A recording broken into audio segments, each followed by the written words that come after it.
আজ আমাদের সহজ রান্না চমৎকার খাওয়া হবে আলু ভাতে ডাল উচ্ছে ভাজা।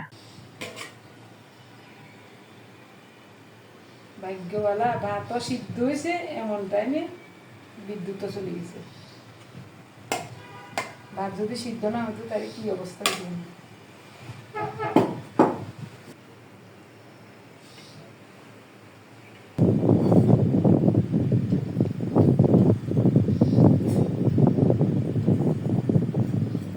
মরিচের মধ্যে ঝাল একেবারে কম, এই কারণে বেশি করে মরিচ ভাজি। আলুর পরিমাণ স্বাদ মতো লবণ দিয়ে মরিচগুলোকে হাত দিয়ে ভালো করে গুঁড়ো করে নিয়েছি।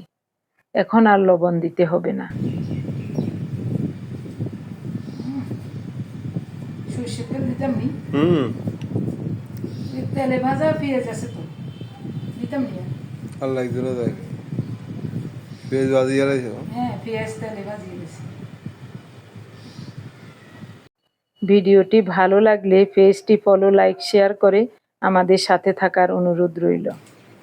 আগো মুখের জল বাড়ি যার।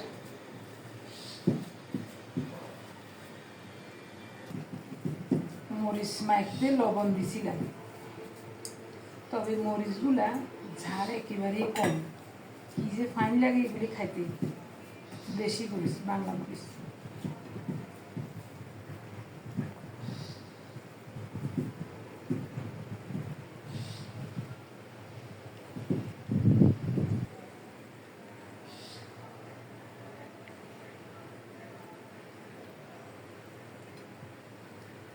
দুইটা পাঠ্যর জন্য থাক, খাই তো খাবি।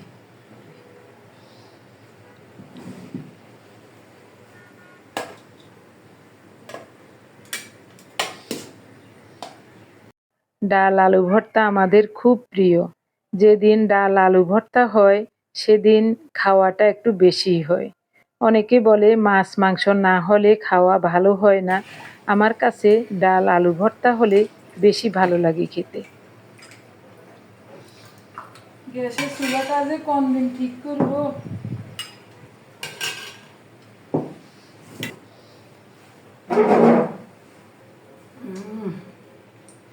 আলু ভর্তা কেমন হয়েছে খেয়ে দেখি।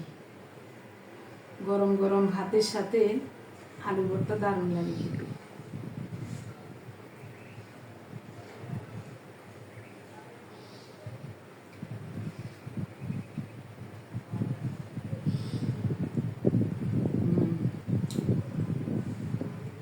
লবণ ঠিক আছে।